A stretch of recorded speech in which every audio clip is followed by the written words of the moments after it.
ॐ गुरुब्रह्मा गुरुविष्णु गुरुदेवो महेश्वरः गुरुसाक्षात् परब्रह्म तस्मै श्रीगुरवे नमः। ॐ स्थापकाय च धर्मस्य सर्वधर्मस्वरूपिणे अवतारवरिष्ठाय रामकृष्णाय ते नमः। जननीं शारदां देवीं रामकृष्णं जगद्गुरुं पादपद्मे तयो श्रित्वा प्रणमामि मुहुर्मुहुः। नमः श्रीयतिराजाय विवेकानन्दसूरये सत्सित्सुखस्वरूपाय स्वामिने तापहारिणे। त्वमेव माता च पिता त्वमेव बन्धुश्च सखा त्वमेव विद्या द्रविणं त्वमेव सर्वं मम देवदेव त्वमेव सर्वं मम देवदेव। ॐ नमो भगवते रामकृष्णाय।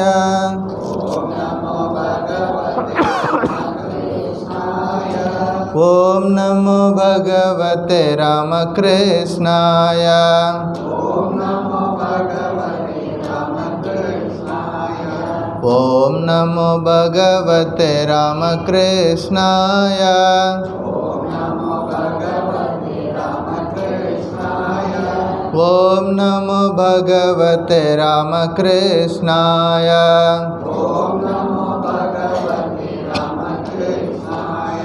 ॐ नमो भगवते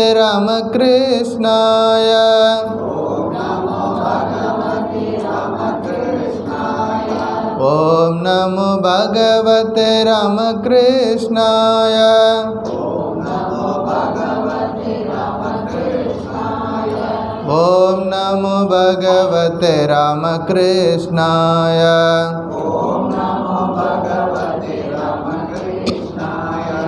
ॐ नमो भगवते रामकृष्णाय।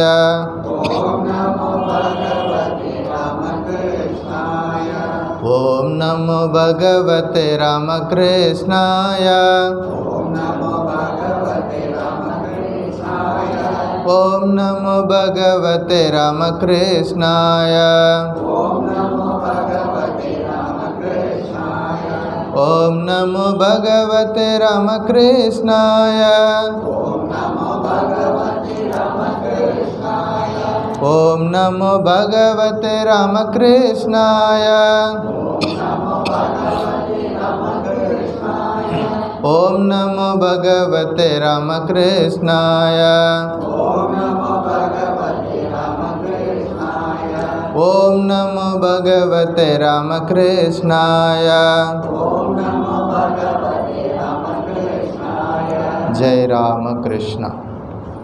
शङ्करं शङ्कराचार्यं केशवं बादरायणं सूत्रभाष्यकृतौ वन्दे भगवन्तौ पुनः पुनः।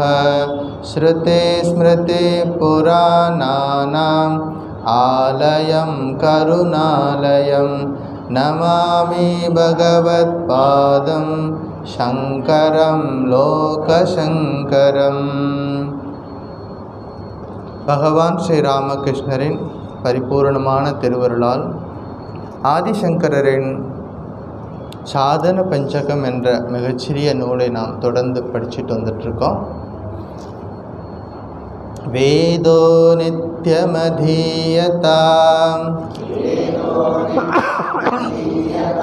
ததுதிதம் கர்மஸ்வனுஷ்டீயதாம்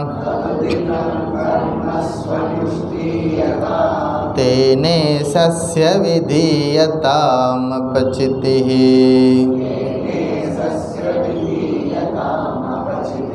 काम्ये मतिस्त्यज्यताम्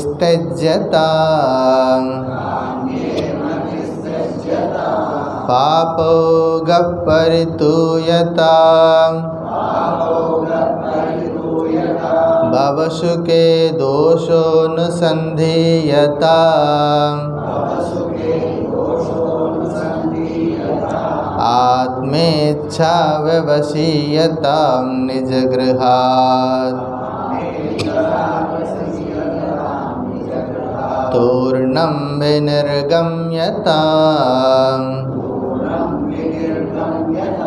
संगसत्सु विधीयताम् भगवतो भक्तिर्दृढाधीयताम्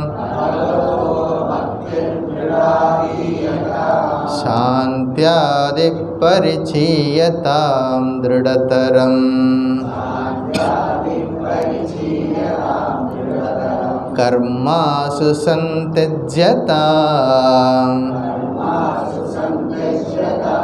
सद्विद्वानुपसृप्स्यताम् प्रतिदिनं तत्पादुका सेव्यताम् ब्रह्मैकाक्षरमध्यतां श्रुतिशिरः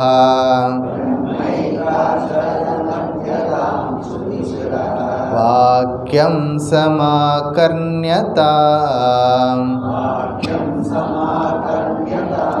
वाक्यार्थश्च विचार्यताम् श्रुतिशिरपक्षः समाश्रीयताम्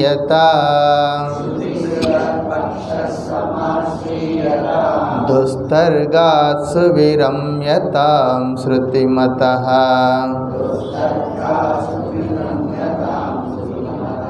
तर्कोऽनुसन्धीयताम् ब्रह्मास्मीति विभाव्यताम् अहरः गर्वपरित्यज्यताम् देहेऽहं मतिरुज्यतां बुधजनैः வாதப்பரித்யஜ்யதாம். வேதங்களை நாள்தோறும் ஓத வேண்டும். அதில் சொல்லப்பட்டுள்ள கர்மங்களை நன்றாக கடைபிடிக்க வேண்டும். கடவுளுக்கு செய்யும் பூஜையாக எல்லா காரியங்களையும் செய்ய வேண்டும். பலனை விரும்பி செய்கின்ற காரியங்களில் உள்ள புத்தியை விட்டுவிட வேண்டும். மன தூய்மைக்காகவும் விருப்பு வெறுப்பு இல்லாமலும் எல்லா செயல்களையும் செய்ய வேண்டும். இவ்வுலக இன்பங்களில் உள்ள குறைபாடுகளை இடைவிடாமல் எண்ணி பார்க்க வேண்டும். ஆன்மாவை அறிந்து கொள்ளும் ஆர்வத்தை நன்றாக வளர்த்து கொள்ள வேண்டும். விரைவாக உடல் என்ற சிறையிலிருந்து ஆன்மாவை விடுவிக்க முயற்சி செய்ய வேண்டும். இது முதல் ஸ்லோகத்துக்கு உண்டான பொருள். இரண்டாவது ஸ்லோகம்.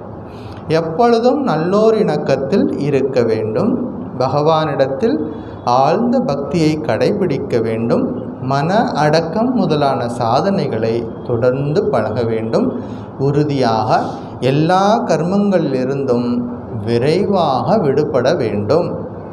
நல்ல சிறந்த ஞானியாக உள்ள தகுந்த குருவை நாடி செல்ல வேண்டும். அவரிடமிருந்து ஓம்கார மந்திரத்தை உபதேசம் பெற வேண்டும். அவரை நாள்தோறும் வணங்க வேண்டும். வேதாந்த வாக்கியங்களை அவரிடமிருந்து நன்றாக கேட்க வேண்டும். இது ரெண்டாவது பேரா. இப்போ நாம் படிச்சுட்டு இருக்கிறது மூணாவது பேரா. மகா வாக்கியத்தின் பொருளை நன்றாக ஆராய்ச்சி செய்ய வேண்டும். வேதத்தின் கருத்தை எப்பொழுதும் சார்ந்திருக்க வேண்டும்.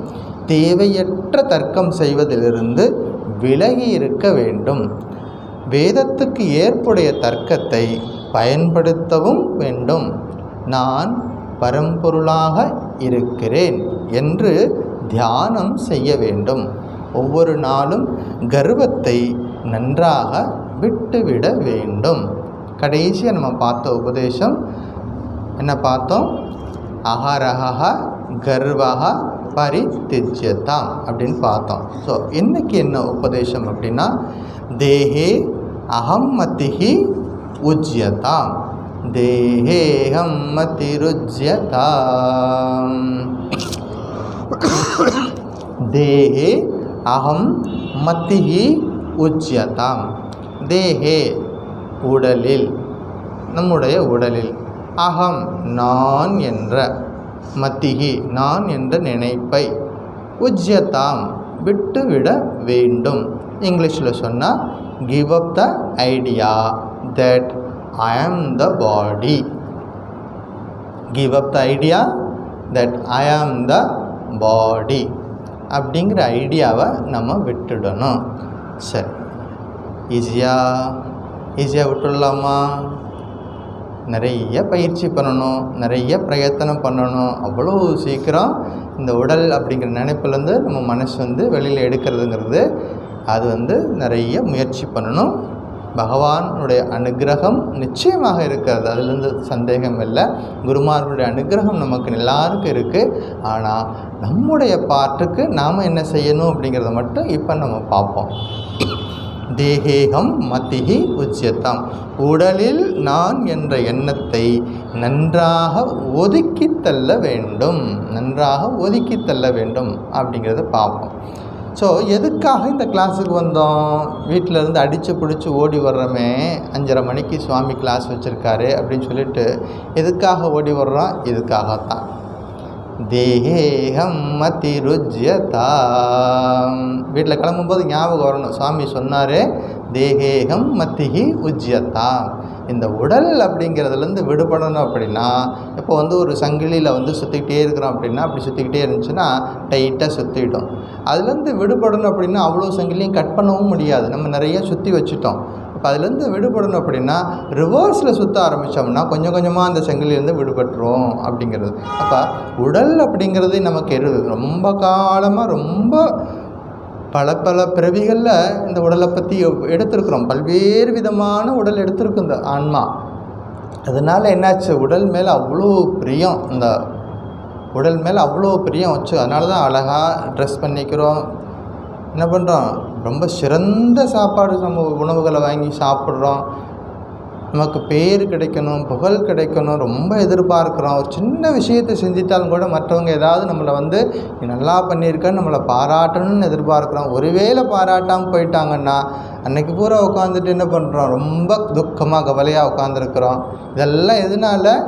ஒரே ஒரு காரணம்தான், தேஹேகம் மதிருஜ்யதாம்.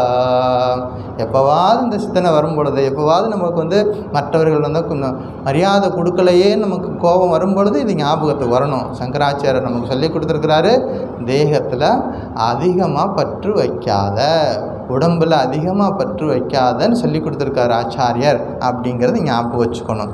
இப்போ வேதாந்தம் படிக்கிறது, உபனிஷதம் படிக்கிறது, பகவத்கீதை படிக்கிறது, ராமாயணம் மகாபாரதம் படிக்கிறது, இது எல்லாமே நான் உடம்பு அப்படிங்கிறது எண்ணத்துலேருந்து வெளியே வரணும் அப்படிங்கிறதுக்காகத்தான். ஒரு முறை என்னாச்சு, பகவான் மகாவிஷ்ணு அவதாரம் எடுத்தார். எத்தனை அவதாரம் எடுத்தார்? 10 அவதாரம் எடுத்தார். அதில் ஒரு அவதாரம் வராக அவதாரம்னு பேர். வராகம் என்றால் என்னது? பன்றி. வராக அவதாரம்னா பூமியை குடைஞ்சிக்கிட்டே கீழே போடுறது. அப்படி ஒரு வராக அவதாரம் எடுத்து அந்த அவதாரத்துக்கு அந்த அசுரனை அழிக்கணுமோ அந்த அசுரனையும் அழிச்சிட்டார், அந்த வேலையை முடிச்சிட்டார். முடித்ததுக்கப்புறமும் என்னாச்சுன்னா அவர் பாட்டுக்கு விளையாடிக்கிட்டே இருக்கார், பன்றி கூட சேர்ந்து விளையாடிக்கிட்டே இருக்கார். ரொம்ப நேரம் விளையாடிட்டு இருக்கார், பல வருஷங்கள் ஆயிடுச்சு. அப்போ வானத்திலேருந்து தேவர்கள்லாம் பார்க்குறாங்க, இது என்னது, ஒரு வேலை கொடுத்து அனுப்பினோம், அவரை வேலை முடிச்சுட்டார், டியூட்டி முடிச்சுட்டு திரும்பவும் அவர் ஆஃபீஸுக்கு வராமல் அங்கேயே இருந்து விளையாடிட்டு இருக்காரு அப்படின்னு எல்லோரும் போய் சொல்கிறாங்க. முனிவர்கள் எல்லாம் சுவாமிகிட்ட போய் ஞாபகப்படுத்துகிறாங்க. அந்த சுவாமி பன்றி வராக அவதாரத்துலேருந்து அவர் லீலை பண்ணிகிட்ருக்காரு. சொல்கிறாங்க, சுவாமி நீங்கள் வந்த வேலையெல்லாம் முடிஞ்சு போச்சு, புறப்படுங்க போகலாம் அப்படின்னு சொல்கிறாங்க. அவர் சொல்கிறாரு, இல்லை நல்லா இருக்கு, நான் இங்கேயே இருக்கேன், நல்லா இருக்கு, எனக்கு நிறையா ஃப்ரெண்ட்ஸ் எல்லாம் கிடச்சிருக்குறாங்க, நான் எங்கள் கூட விளையாடிட்டு நான் இங்கேயே இருக்கேன் அப்படின்னு சொல்கிறாரு. பார்த்தாங்க, இது என்னது வம்பா போச்சு, இந்த பகவான் தான் நமக்கு உடம்புங்கிற சிறையிலேருந்து நம்மளை வெளியே கொண்டு வர வேண்டிய குருநாதர் இவரே என்ன பண்ணிட்டார், இப்போ அங்கே வந்து விளையாடிக்கிட்டு இருக்காரு, இப்போ இதுக்கு என்ன பண்ணலாம் அப்படின்னு சொல்லிட்டு எல்லாரும் யோசனை பண்ணுறாங்க. சிவபெருமான் தான் சரியான ஆள், அவர்கிட்ட போய் சொல்லிவிடுவோம் அப்படி சொல்லிட்டு எல்லா தேவர்களும் சிவபெருமான்கிட்ட போய் சொல்லிட்டாங்க. அவரும் வந்து சொல்ல அன்பாக சொல்லி பார்க்குறாரு, கிளம்பு போகலாம், நீ வந்து இருக்க வேண்டிய இடம் வைகுண்டம், இங்கே பாதாள லோகத்தில் இருக்க வேண்டாம், கிளம்பு போகலாம். இல்லை நான் நல்லா இருக்கேன், நல்லா ஜாலியாக விளையாடிட்டு இருக்கேன் அப்படி சொன்னார். இப்போ சிவபெருமான் கோபம் வந்துச்சு, எடுத்தார் சூலத்தை, ஒரே குத்து, சூலத்தில் குத்துனவுடனே அப்போ என்ன பண்ணார் பகவான், அப்படியே ஆஹாஹான்னு சிரிச்சுக்கிட்டு வானுலகம் போனாருன்னு ஒரு கதை சொல்லுவாங்க. இதை ஏன் சுவாமி இப்போ சொல்கிறீங்க? தேஹேகம் மதிருஜ்யதா, அவ்வளோ பெரிய பகவான் மகாவிஷ்ணு இந்த உலகத்தை கட்டி காத்து நமக்கு எல்லாத்துக்கும் தேவையானதை கொடுக்குறவர். அவர் ஒரு காரியத்துக்காக ஒரு வேஷம் போட்டு வந்தார். இருந்தாலும் பகவானே வேஷம் போட்டு வந்தாலும் என்னாச்சு, அந்த தேகம் எடுத்ததில் அவ்வளோ பற்றுதல் வந்துடுச்சு. அவருக்கு பற்றுதல் வராது, அந்த நாடகத்து மூலமாக நமக்கு சொல்லி கொடுக்குறாரு, ஏ ஜீவாத்மா ஜாக்கிரதையாக இரு அப்படின்னு. அதாவது உடம்பு மேலே அதிகமாக பற்றுதல் வைக்காத, உடம்புக்கு தேவை எவ்வளவோ அந்தளவுக்கு நமக்கு வந்து அதுக்குரிய அட்டென்ஷன் கொடுக்கணும், ஆனால் அளவுக்கு அதிகமாக அட்டென்ஷன் கொடுக்க வேண்டாம் அப்படிங்கிறத சொல்கிறதுக்காக இந்த கதையை சொல்லுவாங்க. அதாவது பரமாத்மாவை வந்தாலும் அந்த நேரத்தில் அந்த உடம்பு எடுத்திருக்கும் பொழுது அதில் அட்டாச்மெண்ட் வருது. அது மாதிரி நம்ம இந்த கிளாஸுக்கு வர்றோம், தொடர்ந்து இந்த வேதாந்த சிந்தனை பண்ணுறோம், பண்ண என்ன ஞாபகத்துக்கு வரணும், ஒவ்வொரு முறையும் இதை படிக்கும் பொழுது இந்த உடம்புக்குள்ளேருந்து உடம்பு அழிஞ்சு போகக்கூடியது, அழிஞ்சு போகக்கூடிய உடம்புக்குள்ளே நான் ஏதோ ஒரு ரத்தினத்தை பத்திரமா உள்ள பாதுகாத்து வச்சுருக்கமே, அந்த ரத்தினத்தை என்னென்னு பார்க்கணும், திறந்து பார்க்கணும். அந்த முயற்சியை ஒவ்வொருத்தரும் செய்யணும். நமக்கு எல்லாருக்குமே இயல்பாக உடம்பு மேலே ஒரு நமக்கு ஒரு அட்டாச்மெண்ட் அப்படிங்கிறது இயல்பாக இருக்கிறது, வந்து செயற்கையாக யாரும் நமக்கு வந்து உருவாக்கலை, இயல்பாகவே உடம்பு மேலே ஒரு அட்டாச்மெண்ட் இருக்குது. அதுக்கு பேர் தான் தேகாத்ம புத்தின்னு பேர் வேதாந்தத்தில். தேகாத்ம புத்திஹி, உடம்புக்கு மேலே நமக்கு வந்து சின்ன வயசுலேருந்தே வந்து என்ன பண்ணியிருக்கோம், நம்ம அந்த உடம்புக்கு மேலே ஒரு அட்டென்ஷன் கொடுத்துட்டே வர்றதுனால திடீர்னு நாளை காலையில் இன்றைக்கி கிளாஸ் முடிச்சுட்டு போன உடனே தேகம் மத்தி ருச்சியத்தாம்னா உடனே ஒன்றும் நடக்காது, ஜி பூம்பா மாயாஜாலம்லாம் நடக்காது. என்ன பண்ணணும், தொடர்ந்து சிந்தனை பண்ணிக்கிட்டே இருக்கணும். இதுக்கு மாற்றாக என்ன பண்ணுறது, உடம்பு மேலே அதிகமாக என்னோடய மனசு போகுதுன்னா அதுக்கு மாற்றாக நான் என்ன பண்ணணும் அப்படின்னு யோசித்தோம்னா நிச்சயமாக இதுலேருந்து வெளிவர முடியும் அப்படிங்கிறது. ஸோ தேகாத்ம புத்தின்னு நமக்கு இருக்குது, அதனால் உடம்பு மேலே அதிகமாக இருக்குது. அதனால் வேதம் என்ன சொல்லுது, இந்த தேகாத்ம புத்தியிலேருந்து வெளியே கொண்டு வர்றதுக்கு வேதத்தினுடைய பூர்வ பகுதி அப்படின்னு ஒன்று உண்டு. வேதத்தை 2 பகுதியை சொல்லுவோம், ஒன்று பூர்வ பகுதி, இன்னொன்று உத்தர பகுதி, அதாவது எண்டு. அதுதான் வேத அந்தம், வேதம் ஆதி, வேதம் அந்தம். வேதத்தினுடைய பூர்வ பகுதி ஒன்று சொல்லுது. என்ன சொல்லுது அப்படின்னா, நீ உடல் அல்ல. வேதம் என்ன சொல்லுது, நீ உடல் அல்ல உயிர் அப்படின்னு சொல்லுது. வேதத்தில் என்ன சொல்லுது, அதனால தான் நிறைய பூர்வ பகுதியில் ரிச்சுவல்ஸ் எல்லாம் நிறைய இருக்கும். இந்த யாகம் பண்ணணும், இந்த யஜ்யம் பண்ணணும், இதெல்லாம் சொல்லி கொடுக்கும் வேதத்தினுடைய பூர்வ பகுதி. உடல் அல்ல நீ வந்து உயிர், அதாவது தேகாத்ம புத்தியை நீக்கிடு, நீ ஜீவாத்மன் அப்படின்னு சொல்லி கொடுக்குது வேதத்தில். ஜீவாத்மா, நீ வந்து தேகாத்மன் கிடையாது, நீ ஜீவாத்மன் அப்படின்னு நமக்கு வந்து நம்முடைய வேதங்கள் சொல்லி கொடுக்குது. ஆனால் அதையும் தாண்டி போகணும். அதுக்கு தான் வேதத்தினுடைய அந்த பகுதி வந்துச்சு, அதாவது கடைசி பகுதி, முடிவு பகுதி. அதுக்கு பேர் தான் உபநிஷதங்கள். அந்த உபநிஷதங்கள் என்ன சொல்லி கொடுக்குது, நீ ஜீவாத்மன்னு நினைக்காத, என்ன நினைக்க சொல்லி கொடுத்துருக்குது அப்படின்னா, பிரம்மாத்ம புத்தியை வளர்த்துக்கோ, ஜீவாத்மன் அப்படிங்கிறதையும் கடந்து போய் நீ பிரம்மாத்மன் அப்படின்னு. சுவாமி நல்லா இருக்கு கேட்குறதுக்கு, தேகாத்மன், ஜீவாத்மன், பிரம்மாத்மன். ஆனால் தொடர்ந்து என்ன பண்ணணும், இதை பயிற்சி பண்ணணும். தொடர்ந்து இதை நம்ம மனசுக்குள்ளே பயிற்சி பண்ணணும். உடம்போடு எப்போதும் மனசு நமக்கு அட்டாச்மெண்ட் இருக்கிறதுனால உடம்பு அப்படிங்கிற எண்ணம் தான் முதல்ல வரும். இப்போ யாராவது பார்த்துட்டு நீங்கள் யார் அப்படின்னு நம்ம கேட்போம். புதுசாக ஒருத்தர் பார்த்த உடனே நம்ம என்ன கேட்போம்? நீங்கள் யார் அப்படின்னு கேட்போம். அவர் உடனே என்ன சொல்லுவார்? உங்களுக்கு தெரியாதா, நான் தான் ராமசாமி அப்படி ஏதாவது சொல்லுவார். ஐ ஆம் ஸோ அண்ட் ஸோ அப்படிம்பார்.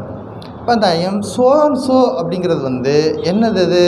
அந்த உடலுக்கு கொடுக்கப்பட்ட ஒரு பெயர். அந்த பெற்றோர் ஒரு பெயர் வச்சுருக்காங்க. ஆனால் உண்மையிலேயே ஹூ ஆர் யூ அப்படின்னு கேட்டால் நம்ம என்ன சொல்ல தெரிஞ்சிருக்கணும்? ஐ ஆம் டிவைன். ஐ ஆம் டிவைன். அந்த பரம்பொருள் தத்துவமாக இருக்கிறேன்னு நம்ம படிச்சுக்கிட்டே இருக்கிறோம். எஸ், உடம்பில் இருக்கிறோம், நமக்குன்னு சொந்தங்கள் இருக்குது, பற்றுதல் இருக்கும், நமக்கு சொந்த பந்தங்கள்லாம் இருக்காங்க, நம்ம சுற்றி உறவுகள்லாம் இருக்காங்க. எஸ், ஆனால் பாரமார்த்திக நிலையில் இதையும் நம்ம கடந்து போகணும்னு நம்மளுடைய சாஸ்திரங்கள் சொல்லி கொடுக்குது. அதனால நான் அந்த பரம்பொருள், ஒவ்வொரு நாளும் நான் அந்த பரம்பொருள், ஐ ஆம் டிவைன், ஐ ஆம் டிவைன் சொல்ல சொல்ல அந்த ஆழமாக இந்த பதிவுகள் நம்முடைய மனசில் போய் ஏறும். அப்போ நான் உடல்னு நாம் தான் சொல்லி பழக்கியிருக்கிறோம் இவ்வளோ நாளாக. நான் உடல்னு சொல்லிட்டு இப்போ உடல்லேருந்து வெளியே வரணும் அப்படின்னா நான் அந்த பரம்பொருள், நான் அந்த பரம்பொருள் சொல்ல சொல்ல அந்த பரம்பொருள் நிலையை நாம் அடைய முடியும். ஆனால் என்ன பண்ணணும்? கான்ஸ்டண்ட்டாக இதை திங்க் பண்ணணும் அப்படிங்கிறது முக்கியமானது. எப்பொழுதும் சம்ஸ்கிருதத்தில் ஒரு வார்த்தை சதா, எப்பொழுதும் அப்படிங்கிறது ஞாபகம் வச்சுக்கணும். எப்பொழுதும் இதை சிந்தனை பண்ணிகிட்டே இருந்தோம்னா நிச்சயமாக வெளியில் வர முடியும். பரோபகாரார்த்தம் இதம் சரீரம். இந்த உடம்பு எதுக்கு இருக்குது? மற்றவர்களுக்கு உதவி செய்ய. ஏன் உதவி செய்யணும் சுவாமிஜி? எதுக்காக இவ்வளோ பெரிய ஆர்கனைசேஷன், எதுக்கு இவ்வளோ பெரிய ஆக்டிவிட்டீஸ் எல்லாம் இருக்குது? என்ன மூல காரணம்? எல்லாருக்குள்ளேயும் இறைவன் இருக்கிறார் அப்படிங்கிற அந்த பாவனையோடு மற்றவர்களுக்கும் சேவை பண்ணணும் அப்படிங்கிறதான் பரோபகாரார்த்தம் இதம் சரீரம். அது அந்த அளவுக்கு தான் இந்த உடம்புக்கு நமக்கு என்ன அட்டென்ஷன் கொடுக்கணும். இந்த உடம்பை ஏன் பத்திரமா வச்சுருக்கணும், இந்த உடம்பை ஏன் ஆரோக்கியமாக வச்சுக்கணும் அப்படின்னா இந்த உடம்பின் மூலமாக பரோபகாரார்த்தம் நிகழுது. மற்றவர்களுக்கு உதவி செய்ய முடியும், மற்றவர்களுக்கு சேவை பண்ண முடியும். அதனால இந்த உடம்பை நம்ம நல்லா திடகாத்திரமாக வச்சுக்கணும், ஆரோக்கியமாக வச்சுக்கணும். அதுக்கு மேலே அதிகப்படியான அட்டென்ஷன் தேவையில்லை அப்படிங்கிறத அப்போ ஞாபகம் வச்சுக்கணும். உடம்புக்குள்ளே இருக்கக்கூடிய உணர்வு பொருள் நான் அப்படிங்கிறத பார்க்கணும். சுவாமி எவ்வளோ என்னென்னமோ சொல்கிறீங்க, தேகாத்ம புத்தி சொல்கிறீங்க, ஜீவாத்ம புத்தி சொல்கிறீங்க, பிரம்மாத்ம புத்தின்னு சொல்கிறீங்க, எங்களுக்கு ஒன்றுமே புரியலையே சுவாமி. கதை கேளுங்க. இந்த கதையை ஆச்சாரியரே சொல்லியிருக்கார். ஆச்சாரியர் பிருஹதாரண்யக உபனிஷத் அப்படின்னு ஒரு உபனிஷம் இருக்குது. 10 உபனிஷதங்களில் அது ஒரு உபனிஷதம். இருக்கிறதுலே பெரிய உபனிஷத். யாராவது ஏதாவது ஒரு வேதாந்தத்துலேருந்து ஒரு கோட் பண்ணிட்டாங்க அப்படின்னா எங்கே இருக்குது ரெஃபரன்ஸ் அப்படின்னு கேட்டோம்னா பிருஹதாரண்யக உபனிஷத் சொல்லிடுவாங்க. அது பெரிய கடல். அந்த கடலில் போய் யார் தேடி கண்டுபிடிக்கிறது பெரிய காரியம். அதனால் அவ்வளோ பெரிய உபனிஷத் பிருஹதாரண்யக உபனிஷத். அந்த உபனிஷத்தில் ஒரு மந்திரம் இருக்குது. அதாவது சிலந்தி தன்னிலிருந்தே நூலை எடுத்து வலை பின்னுவது போல அக்னி தன்னிலிருந்தே நெருப்பு பொறிகளை உதிர்ப்பது போல ஆன்மாவிலிருந்தே அத்தனை பிரபஞ்சமும் தோன்றியிருக்கிறது. சிம்பிளாக அதோட தமிழ் மீனிங்கை சொல்லிட்டேன். அந்த மந்திரத்தோடைய தமிழ் மீனிங், சிலந்தி எங்கேருந்து வலை பின்னுது? தன்னிடமிருந்து தான் அந்த வலையை பின்னுது. அது மாதிரி அதை அக்னியிலிருந்து தான் அக்னி ஜுவாலைகள் உருவாகி வருது. அது மாதிரி ஆன்மாவிலிருந்து தான் இந்த பிரபஞ்சம் முழுவதும் நிரம்பி இருக்கிறது அப்படின்னு இது ஒரு மந்திரம் இருக்குது. அந்த மந்திரத்தை விளக்கும் பொழுது ஆச்சாரியர் ஒரு குட்டி கதையை சொல்கிறார். நாமளும் அந்த கதையை கேட்போம். ரொம்ப கவனமாக கேட்டிங்கன்னா இந்த சப்ஜெக்ட் ரொம்ப எளிமையாக உங்களுக்கு புரிஞ்சு போயிடும். தேகம் மதிருஜ்யதா அப்படின்னா, அதாவது ஒரு ராஜா இருந்தார். அந்த ராஜாவுக்கு எதிரி நாட்டு ராஜா மேலே எப்போதும் ஒரு 2 பேருக்கும் சண்டை வந்துக்கிட்டே இருக்கும். இந்த ராஜா எப்போவாவது ரொம்ப வீக்காக இருக்காரன்னு பார்த்துக்கிட்டே இருப்பார். அந்த எதிரி நாட்டு ராஜா எப்போ வீக்காக இருக்காருன்னு பார்த்துட்டு என்ன பண்ணுவார்? பெரும் படையை திரட்டிட்டு வந்துட்டு இந்த ராஜா மேலே, ராஜ்யத்து மேலே சண்டை போட்டு அந்த ராஜ்யத்தை கைப்பற்றணும். இதுதானே அன்னையிலேருந்து இன்னைக்கு வரைக்கும் நடந்துகிட்ருக்கு. எல்லாத்துக்குமே எதுக்கு? பதவிக்கும் பணத்துக்கும் போட்டி. ராஜா எப்போ வீக்காக இருப்பார்னு பார்த்துட்டு அந்த நேரம் பார்த்துட்டு பெரும் படையோடு வந்து ராஜ்யத்தை கைப்பற்றணும். அப்படி ஒரு நிலைமை வந்துச்சு இந்த ராஜாவுக்கு. இவர் வந்து வீக்காக இருக்கிற நேரம் பார்த்து எதிரி நாட்டு படை மிகப்பெரிய படையோடு வந்துட்டு எல்லா பக்கமும் சூழ்ந்துட்டாங்க.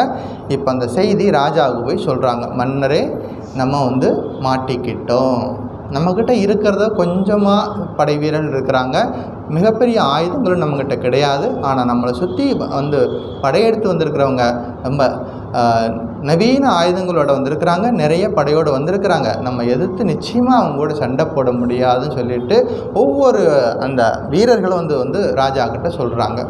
ராஜா பார்த்தார், சண்டை போடணும், வேறு வழியே இல்லை, நம்ம சண்டை போடுவோம்னு சொல்லிட்டு சண்டை போடுறதுக்கு எல்லோரும் போகிறாங்க. 2 பக்கமும் சண்டை நடந்துகிட்ருக்கு. ஆனால் அவங்க எதிர்பார்த்த மாதிரியே இவங்க வீக்காக இருந்தனால எதிர்த்து ஒரு சண்டை போட முடியலை. இவங்க வந்து அதாவது எப்போதும் வெளிப்பாக இல்லாத காரணத்தினால அவங்க ஆல்ரெடி எல்லா பக்கமும் ஆக்குபை பண்ணிட்டாங்க. இந்த கதையை கேட்கும்போது ஞாபகத்துக்கு வரணும், நாம் வெளிப்பாக வச்சுருக்கலன்னா நம்மையும் ஆக்குபை பண்ணுறதுக்கு இருக்குது. என்னது? தேகம் மதிருஜ்யதா.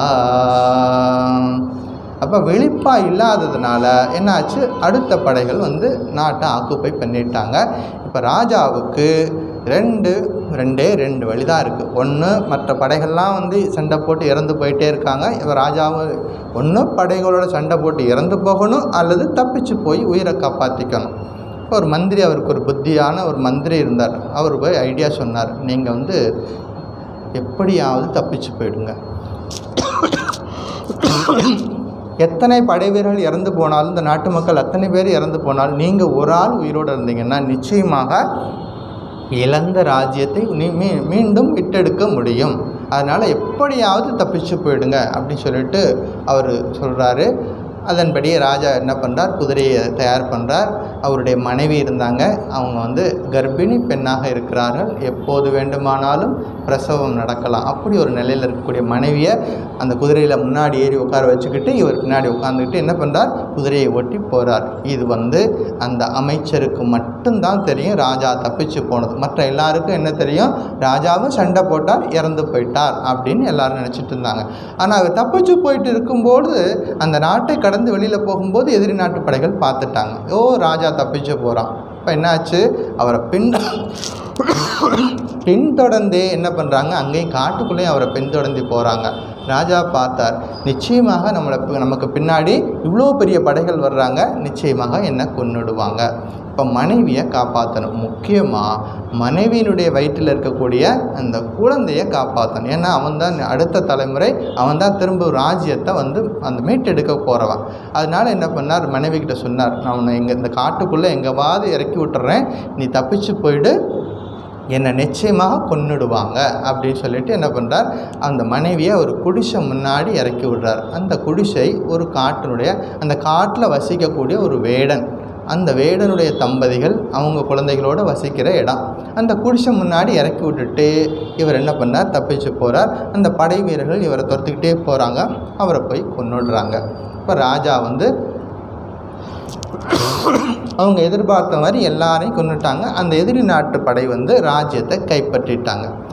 இந்த அம்மா அந்த வேடனுடைய குடிசை முன்னாடி போய் இருக்கிறாங்க, கதவை தட்டுறாங்க, நடுராத்திரி கதவை தட்டிட்டு இருக்காங்க. அந்த கதவை திறந்து பார்க்குறாங்க, அந்த வீட்டுக்குள்ளே வயதான ஒரு தாத்தா பாட்டி இருக்கிறாங்க, ஒரு கணவன் மனைவி இருக்கிறாங்க, அவர்களுக்கு 2-3 குழந்தைகள் இருக்கிறாங்க. இந்த தான் அங்கே நடக்குது. அப்போ அவர்கள் வந்து நடுராத்திரியில் காட்டுக்குள்ளே வந்து ஒரு பெண்மணி வந்து நம்மக்கிட்ட வந்து அபயம்னு வந்து கேட்குறாங்கன்னு சொல்லிட்டு கதவை திறந்து உள்ளே விட்டு அவங்களுக்கு தேவையான உதவியெல்லாம் செய்கிறாங்க. அங்கே தங்கி இருக்கிறாங்க இந்த மகாராணி. கொஞ்ச நாள் ஆச்சு, உரிய வேலை வந்த பொழுது ஒரு குழந்தை பிறந்தது.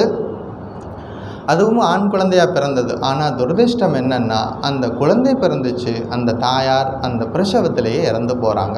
அதாவது குழந்தை வந்து பிறந்ததுலேருந்து அம்மாவை பார்த்து பேசவே கிடையாது, அம்மாவுடைய முகத்தையும் பார்க்கல. இது வந்து ஒரு நிகழ்வு. அப்போ குழந்தை பிறந்துருச்சு. இப்போ குழந்தையை பாதுகாக்க வேண்டிய பொறுப்பு யாருக்கு வந்துருச்சு? அந்த வேடனுடைய தம்பதிகள். அந்த குழந்தை அங்கே அவங்க கூட வளருது.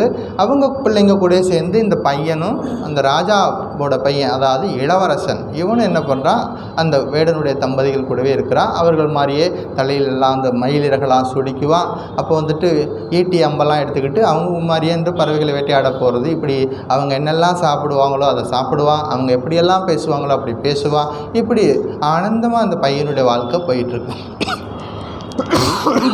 அங்கே இருக்கான் அவனுக்கு கம்ப்ளீட்டாக என்ன ஞாபகம் அப்படின்னா, நான் இந்த காட்டில் பிறந்த வேடன். அதுதான் அவனுக்கு தெரிஞ்சது. அவனுக்கு எதுவுமே தெரியாது. அவன் ஒரு நாட்டினுடைய இளவரசன் அப்படிங்கிறது தெரியாது. அவங்க அப்பா அம்மா வந்து நாட்டினுடைய ராஜா அப்படிங்கிறது தெரியாது. அவன் வந்து காட்டினுடைய அதாவது காட்டில் இருக்கக்கூடிய வேடனுடைய பையன். கிளி பிடிக்கிறது, வெட்டு கிளி பிடிக்கிறது, இந்த மாதிரி குழந்தைங்களோடு சேர்ந்து விளையாடிக்கிட்டு இருக்கிறான். ரொம்ப வருஷம் ஆச்சு. சின்ன பையனாக இருந்தால் விளையாடினா கரெக்டு. 18 வருஷங்கள் ஆகுது. அந்த மந்திரி ஒரு நாள் சிந்தனை பண்ணுறார், நம்ம ராஜா இந்த நாட்டை விட்டு தப்பிச்சு போய் 18 வருஷங்கள் ஆச்சு. அவருக்கு குழந்தை பிறந்திருந்தால் இன்றைக்கி அந்த பையனுக்கு எத்தனை வயசு? 18 வயசு ஆயிருக்கும். ஒரு முறை முயற்சி பண்ணி பார்ப்போம், காட்டுக்குள்ளே போய் எங்காவது இருக்கானான்னு பார்க்கலான்ட்டு யாருக்கும் சொல்லாமல் அந்த மந்திரி என்ன பண்ணுறார், ரகசியமாக அந்த காட்டுக்கு வர்றார். தேடி போகிறார். எங்கெல்லாம் வந்து எங்கேயாவது இந்த இளவரசனை பார்த்துட மாட்டோமா, பார்த்துக்கிட்டே வர்றார். கடைசியாக அந்த குடிசைக்கு வர்றார். குடிசையில் வந்து பார்க்குறா, 2-3 குழந்தைங்க விளையாடிட்டு இருக்கிறாங்க. அதில் ஒரு குழந்தை மட்டும் வேடன் மாதிரி ட்ரெஸ்ஸு போட்டிருக்கு, இளத்தலையெல்லாம் கட்டியிருக்கு. ஆனால் முகத்தில் ராஜகலை இருக்கிறது. மற்ற குழந்தைகள் வேறு மாதிரி இருக்குது. இந்த ஒரு பையன் மட்டும் போட்டிருக்கிற ட்ரெஸ்ஸு வேடனுடைய ட்ரெஸ்ஸு, அவனை முகத்தில் வந்து வித்தியாசமான ஒரு ராஜகலை இருக்கிறது. இதை பார்த்துட்டார். இவன் வந்து நம்முடைய ராஜாவுடைய பையன், இளவரசன் அப்படின்னு முடிவு பண்ணுறார். போயிட்டு இந்த பெரியவங்ககிட்ட போய் பேசுகிறார். இந்த பையன் வந்து யாருன்னு தெரியுமா, இந்த பையனை நான் கூட்டிகிட்டு போகிறேன். அந்த பெரியவங்களாம் என்ன சொல்கிறாங்க, இல்லை இது எங்கள் பேரன். அந்த தாத்தா பாட்டி என்ன சொல்கிறாங்க, எங்கள் பேரை நான் எங்கள் வீட்டில் தான் வச்சுருக்கோம் அப்படின்னு சொல்லிட்டு எவ்வளோ சொல்கிறாங்க. அப்போ உடனே அவர் வந்து தான் மந்திரிங்கிறத அந்த ஒரு ஐடென்டிஃபிகேஷன் எடுத்து காமிக்கிறார். நீங்கள் வந்து இவனை ரிலீஸ் பண்ணலைன்னா உங்களை வந்து என்ன பண்ணுவேன், மிரட்டுறாரு. அப்போ அவங்க புரிஞ்சுக்கிட்டாங்க. சரி, நடந்த கதையை சொல்லுங்கள், இந்த பையன் எப்படி கிடைச்சான் அவங்களுக்கு அப்படின்னு சொல்லி கேட்குறாங்க. அப்போ அவங்க சொல்கிறாங்க, உள்ளதை ஒத்துக்கிட்டாங்க. அதாவது ஒரு நாள் ஒரு 18 வருஷத்துக்கு முன்னாடி நடுராத்திரியில் ஒரு பெண்மணி வந்து கதவை தட்டினாங்க. நாங்கள் வந்து அவங்க அடைக்கலம் கொடுத்தோம். அந்த பெண்மணி பிரசவத்தில் இறந்து போனாங்க. அப்போ இங்கே தான் பிறந்தது, இந்த பையன் எங்கள் கூட வளர்ந்துட்டுருக்கிறான் அப்படிங்கிறத சொல்கிறாங்க. இப்போ இவர் சொன்னார், அவன் வந்து உங்கள் பேரன் கிடையாது, அவன் யார், இளவரசன், இந்த நாட்டினுடைய இளவரசன். அதனால் இவனை நான் கூப்பிட்டுட்டு போகணும், இந்த நாட்டில் இழந்த ராஜ்யத்தை மீண்டும் கைப்பற்றணும் அப்படிங்கிறான். அவங்களுக்கு ரொம்ப சந்தோஷம். ஏன்னா ஒரு 18 வருஷமாக ஒரு இளவரசனை வந்து வளர்த்ததுனால அவங்களுக்கு ரொம்ப சந்தோஷம். கூட்டிகிட்டு போங்கன்னு சொல்கிறாங்க. இப்போ அந்த இளவரசனை கூப்பிட்டுட்டு வர்றார். அவன் சொல்லிட்டான், இல்லை நான் வரமாட்டேன். இந்த பையன் என்ன சொல்கிறான், எங்கள் தாத்தா பாட்டி இங்கே இருக்கிறாங்க, எங்கள் அப்பா அம்மா இங்கே இருக்கிறாங்க, என்னோடய அண்ணன் தங்கச்சியெல்லாம் இங்கே தான் இருக்கிறாங்க, நாங்கள்லாம் வெட்டுக்கிளி பிடிக்க போகணும், நான் வரமாட்டேன்னு சொல்கிறான் அந்த பையன். தேஹேகம் மதிருஜ்யதா. என்னாச்சு, காட்டுக்குள்ளேயே வேடன் கூடவே இருந்ததுனால நான் ராஜா அப்படிங்கிறது அவனுக்கு தெரியலை.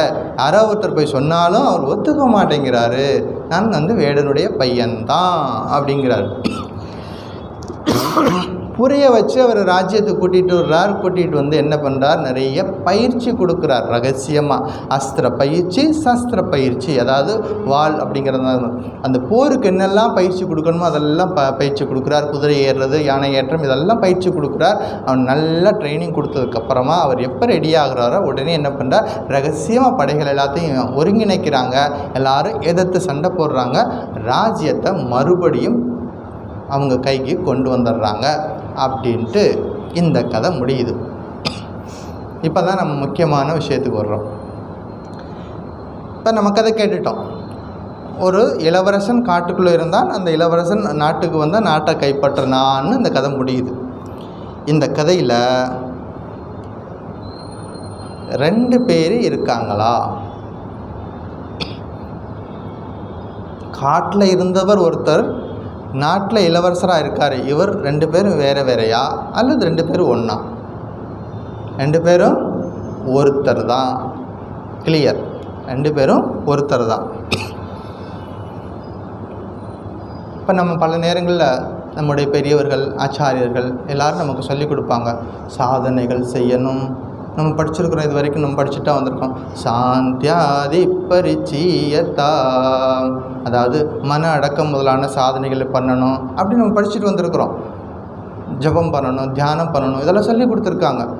எதுக்கு சாதனை பண்ணணும் கேள்வி நமக்கு நாமளே கேட்கணும்.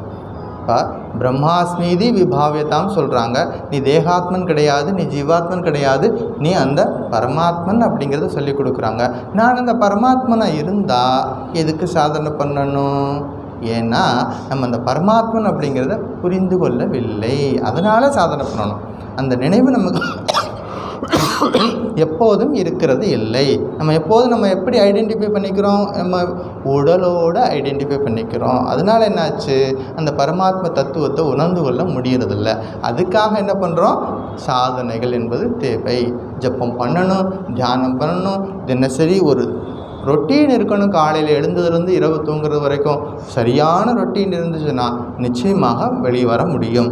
சரி, இதில் வேடனாக இருந்தவன் ராஜாவாக மாறிட்டானா? S R no? ராஜாவை வேடனாக இருந்து ராஜாவை மாறிட்டாரா?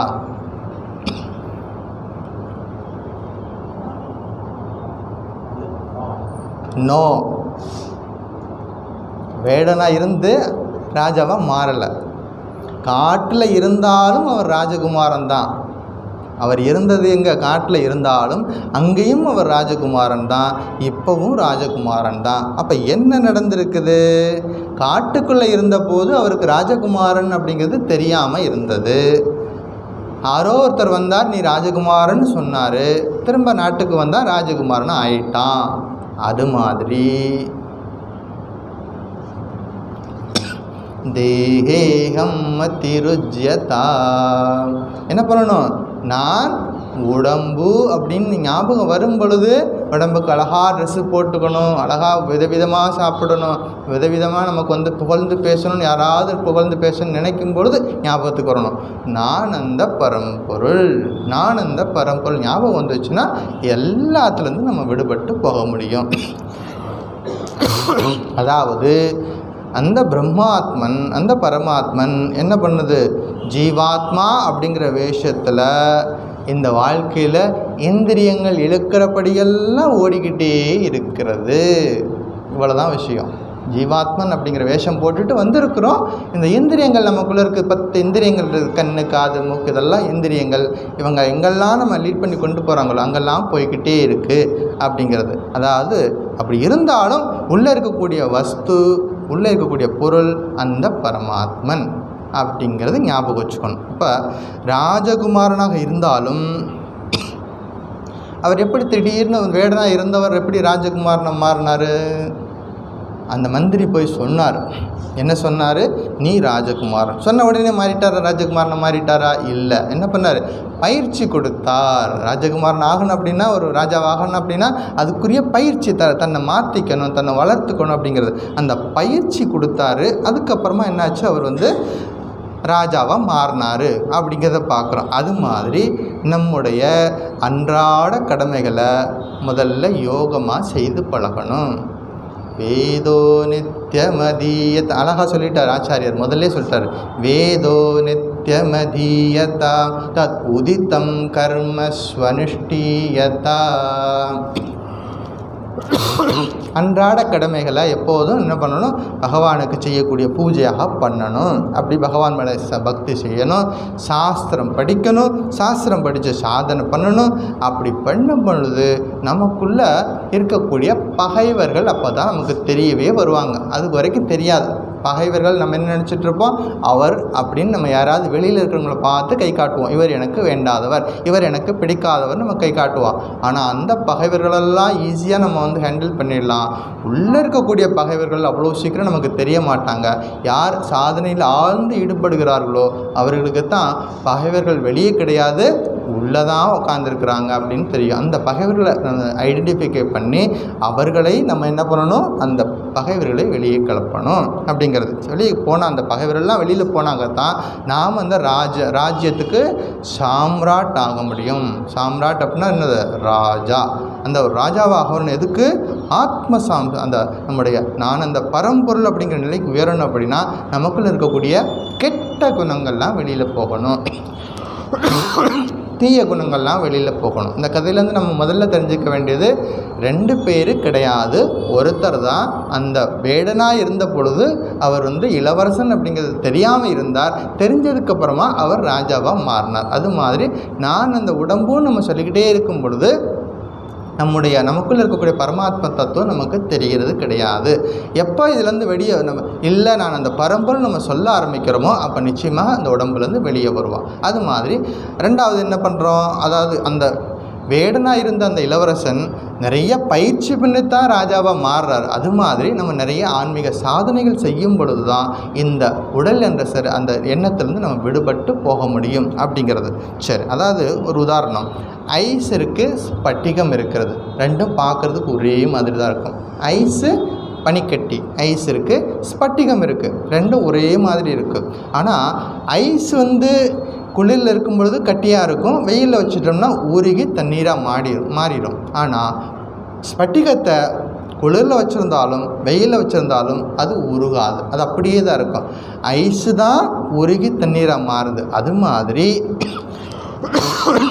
இந்த ஜீவாத்ம தத்துவத்துக்குள்ளே நமக்கு இருக்கக்கூடிய இந்த பரமாத்மன் என்ன பண்ணுறாரு, இந்த சாதனைகள் செய்யும் பொழுது பரமாத்மா என்ற அப்படிங்கிற உணர்வை நம்ம பெறுகிறோம் அப்படிங்கிறத பார்க்குறோம். ஒரு வேஷம் போட்டு இருக்கிறோம் ஜீவாத்மாவாக, அந்த வேஷத்தை கழிச்சிட்டு என்ன பண்ணணும், நான் அந்த பரம்பொருள் அப்படிங்கிற நிலைக்கு நம்ம உயரணும் அப்படிங்கிறது தான் இந்த சாஸ்திரம் நமக்கு சொல்லிக் கொடுக்கக்கூடிய விஷயம். இந்த கதையில் 3வது ஒரு விஷயம் இருக்குது. 2 விஷயம் பார்த்துட்டோம். 3வது ஒரு விஷயம் இருக்குது. என்ன இருக்குது அப்படின்னா, அந்த காட்டுக்குள்ளே இருந்த அந்த இளைஞன் எப்படி திடீர்னு ராஜாவாக மாறினான். அதுக்கு என்ன காரணம் அப்படின்னா, இந்த மந்திரி போனார்.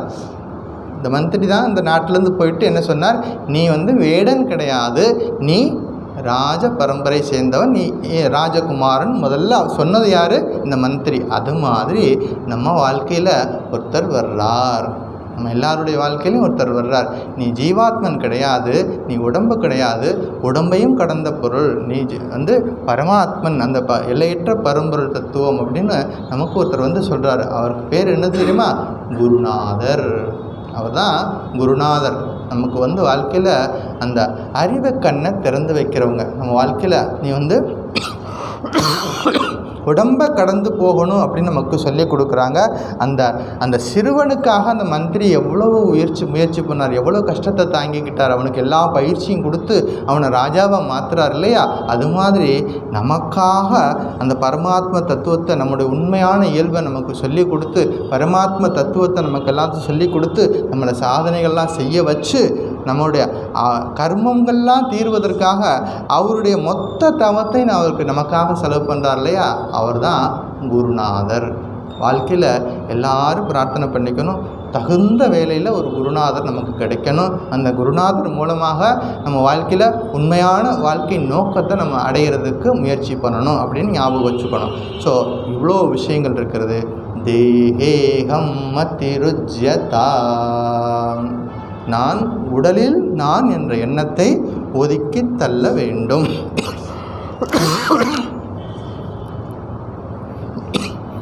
சாந்தோக்கிய உபனிஷதம் என்று ஒரு உபனிஷதம் இருக்கிறது. அந்த உபனிஷத்தில் ஒரு நிகழ்ச்சி இருக்குது. அதில் தேவர்கள் அசுரர்கள் 2 பேர் போயிட்டு பிரஜாபதிக்கிட்ட போயிட்டு ஆசிரமத்தில் தங்கியிருந்து வித்தைகளை கற்றுக்கிறதுக்காக போகிறாங்க. சீடர்களாக போகிறாங்க. 2 பேர் போகிறாங்க. யாரெல்லாம், தேவர்கள் அசுரர்கள். 2 பேரும் குருநாதர்கிட்ட போய் பாடம் படிக்கிறாங்க. ரொம்ப காலம் பாடம் படிச்சுட்ருக்குறாங்க. ஒரு டைம் வருது, அப்போ அவங்க பயிற்சியெல்லாம் முடியுது, நீங்கள் வீட்டுக்கு போகிற நேரம் ஆகுது. அப்போ சொல்கிறாரு, அந்த குருநாதர் சொல்கிறார், நீயே அது, நீ தேடி வந்த பொருள் நீதான், நீயே அது, தேடி கண்டுபிடிங்க அப்படிங்கிறார். 2 பேருக்கும் ஒரே உபதேசம்தான் கொடுத்தார். இப்போ அசுரன் சிந்தனை பண்ணான், நீயே அதுன்னு சொல்லியிருக்கார் குருநாதர். அப்படின்னா நான் தான் அதுவா அப்படின்னு ஞாபகம் வருது. அப்போ நான்னா இந்த உடம்பு ஞாபகம் வந்துருச்சு. ஓ, குருநாதர் என்ன சொல்கிறார்? இந்த உடம்பை பத்திரமா பாதுகாக்க சொல்கிறார். இந்த உடம்புக்கு நல்லா விதவிதமாக ட்ரெஸ் பண்ணிக்க சொல்கிறார். இந்த உடம்புக்கு தேவையான அளவுக்கு நல்ல புஷ்டியான உணவுகளை கொடுக்க சொல்கிறார். இந்த உடம்புக்கு என்னெல்லாம் அலங்காரம் பண்ணணுமோ அதெல்லாம் செய்ய சொல்கிறார் அப்படின்னு அவர் புரிஞ்சுக்கிட்டார். யார்? அசுரன். நேராக தன்னுடைய இடத்துக்கு போனார். எல்லாரையும் கூப்பிட்டார். எல்லாருக்கும் சொன்னார், நான் குருநாதருடைய ஆசிரமத்திலேருந்து வர்றேன். குருநாதர் சொல்லிட்டார், நீயே அதுன்னு சொன்னார். அதாவது இந்த உடம்பே நாம் அப்படி சொல்லி கொடுத்துருக்கார். நாம் இன்னிலேருந்து உடம்பை பாதுகாக்கணும். அதனால தான் என்னாச்சு, அசுரர்கள் எப்போதும் மற்றவங்க மேலே அடித்து மற்றவங்களை துன்புறுத்தி என்ன பண்ண, அந்த அசுர குணம் என்பது எப்படியாவது அந்த உடம்புக்கு என்னென்ன தேவையோ அதெல்லாம் நிறைவேற்றிக்கணும். அப்படி அவர் முடிச்சிட்டார். அவருக்கு வந்து சந்தேகமே இல்லை. நீயே அதுன்னா நான் உடம்புன்னு முடிச்சுக்கிட்டார். இந்த தேவர்களும் அதே உபதேசத்தை கேட்டாங்க. போய்கிட்டே இருக்காங்க. போகிற வழியில் ஞாபகம் வருது, உடம்பே அதுன்னு சொல்கிறாரு. இந்த உடம்பு ஒரு காலத்தில் சின்ன குழந்தையாக இருந்துச்சு. அப்புறம் கொஞ்ச நாள் கழித்து ஸ்கூலுக்கு போச்சு. அப்புறம் கொஞ்ச நாள் கழித்து காலேஜுக்கு போச்சு.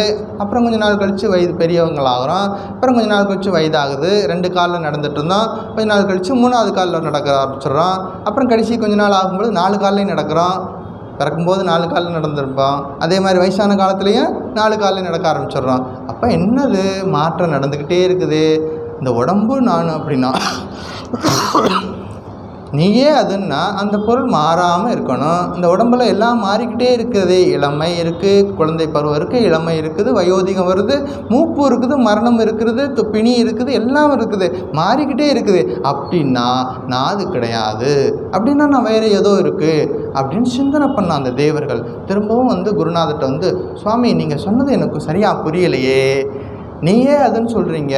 நான் இந்த உடம்பு எப்போதும் சேஞ்ச் மாறிக்கிட்டே இருக்கிறது. இப்போ மாறாத பொருள் தானே பிரம்மன் நீங்கள் சொல்லி கொடுத்துருக்குறீங்க. இந்த உடம்பு நான் கிடையாது அப்படியா? சரி, அப்படின்னா நீ மறுபடியும் தவம் செய் அப்படிங்கிறார்.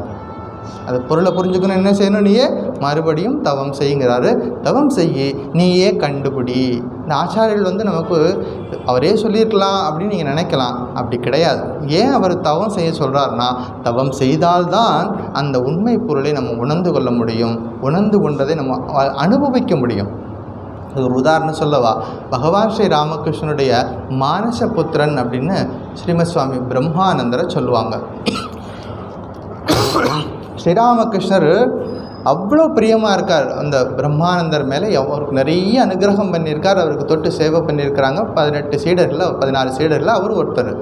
அவர் ராமகிருஷ்ணனுடைய மறைவுக்கு பிறகு பிருந்தாவனத்தில் கடும் தவம் பண்ணிக்கிட்டு இருக்கார். அப்போ ஒருத்தர் கேட்குறார், நீங்கள் சுவாமி, நீங்கள் ராமகிருஷ்ணனுடைய நேரடி சீடர் இல்லையா?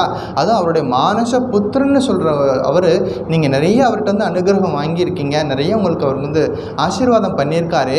இந்த வயதான காலத்திலே நீங்கள் தவம் செய்யணுமா அப்படின்னு கேட்டாங்க. அப்போ அவர் சொன்ன பதில், நீங்கள் சொல்கிறதெல்லாம் உண்மை. நிச்சயமாக ராமகிருஷ்ணர் எங்களுக்கு அனுகிரகம் பண்ணியிருக்கார், என்னை ஆசீர்வாதம் பண்ணியிருக்கார். ஆனால் அந்த ஆசீர்வாதத்தை, அந்த அனுகிரகத்தை நான் என்ன வாழ்க்கையில் கடைபிடிக்கணும். நான் அது என்னங்கிறத உணரணும். அப்படின்னா நான் தவம் செய்தால் மட்டுமே அதை நான் உணர முடியும். இல்லைன்னா ஏதோ ஒரு பொருளை நம்மக்கிட்ட கொடுத்துருக்குறாங்க, அதனுடைய உண்மையான மதிப்பை தெரியாமல் வச்சுருந்தோம்னா அது பிரயோஜனம் கிடையாது.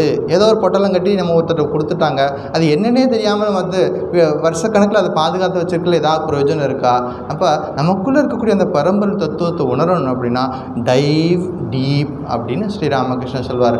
ஆழ்ந்து மூழ்கு அப்படிம்பார். எப்படி ஆழ்ந்து மூழ்கணும்? இறைவன் நாமத்தை சதா சொல்லிக்கிட்டே இருக்கணும். மனசு கைகளால் எல்லா வேலையும் இங்கே அன்றாட கடமைகள் எல்லாத்தையும் செய்யணும். மனசில் ஓரமாக என்ன பண்ணணும்? இறைவன் நாமத்தை சொல்லிக்கிட்டே இருக்கணும். டைவ் டீப்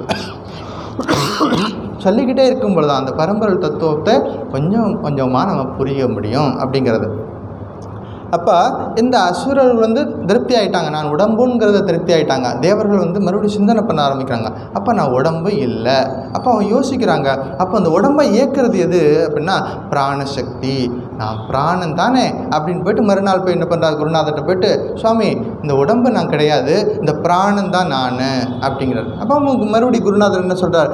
அப்படியா, அதை புரிஞ்சுக்கணும் அப்படின்னா மீண்டும் தவம் செய்யே அப்படிங்கிறார். அப்போ பிராணன் சக்தி அவர் யோசிக்கிறாரு. பிராணன்னா நமக்குள்ளே இருக்கக்கூடிய இந்த பிராணசக்தி இருக்குது. இப்போ நல்லா சாப்பிட்றோம், நல்லா ஹெல்த்தியாக இருக்கிறோம், ஒரு நாளைக்கு ஏகாதசி வந்துருச்சுன்னு வச்சுக்கோங்க. நாளைக்கு ஏகாதசி அப்படின்னா இன்றைக்கி சாயந்தரத்துலேருந்தே நமக்கு பசிக்க ஆரம்பிச்சிடுது. நாளைக்கு ஏகாதசி இருக்கணும், நாளைக்கு உபவாசம் இருக்கணும்.